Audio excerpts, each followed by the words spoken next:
Hello बच्चों, welcome to MS classes. आज की इस वीडियो में हम लोग देखने वाले हैं 12th क्लास के सभी प्रश्न के बारे में, जो कि एग्जाम की दृष्टि से देखा जाए तो पूरा वीवीआई क्वेश्चंस होगा ये।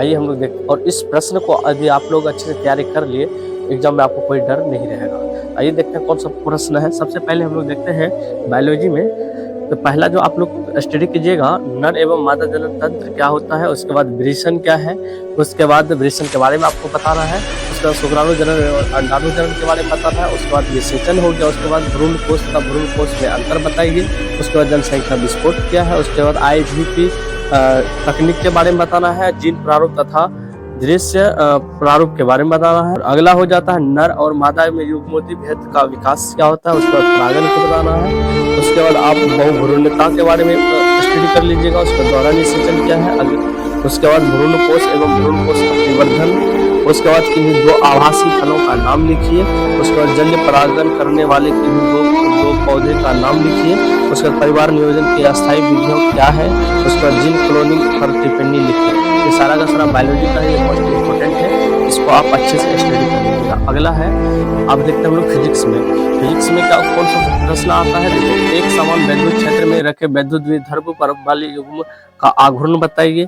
गॉस प्रमेय का नियम हो गया। विद्युत द्विध्रुव के अक्षीय स्थिति में वैद्युत क्षेत्र की तीव्रता के बारे में बताना आपको। निरक्ष अनुप्रस्थ स्थिति में वैद्युत क्षेत्र की तीव्रता क्या होता है उसको बताना है। समविभव पृष्ठ क्या है, संधारित्र क्या है, उसके बाद देखिए समांतर प्लेट संधारित्र की धारिता को बताइए। ये सब चीज को स्टडी कर लोगे।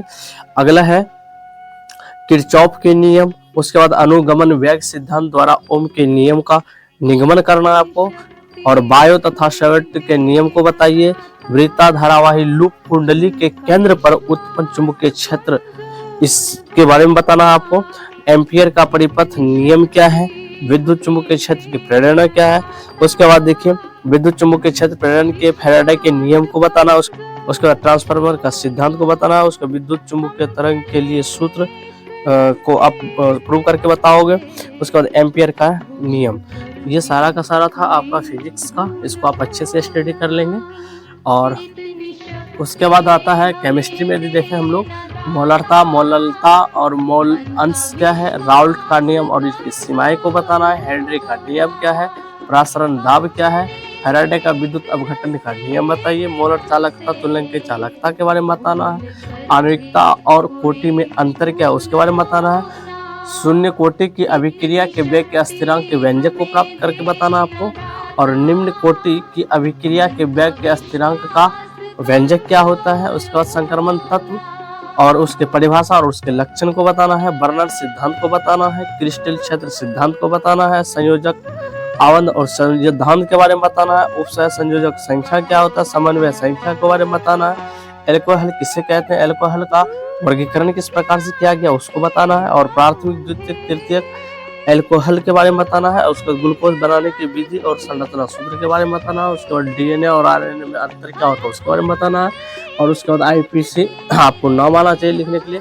यदि आप लोग इसको अच्छे से एक बार स्टडी कर लिए इस सभी सारे प्रश्न को, तो आपको एग्जाम में कहीं भी प्रॉब्लम नहीं होगा। इसमें फिजिक्स, केमिस्ट्री, बायोलॉजी तीनों से संबंधित है। आप इसका स्टडी फिर दोबारा हम लोग प्रश्न लेकर के आएंगे।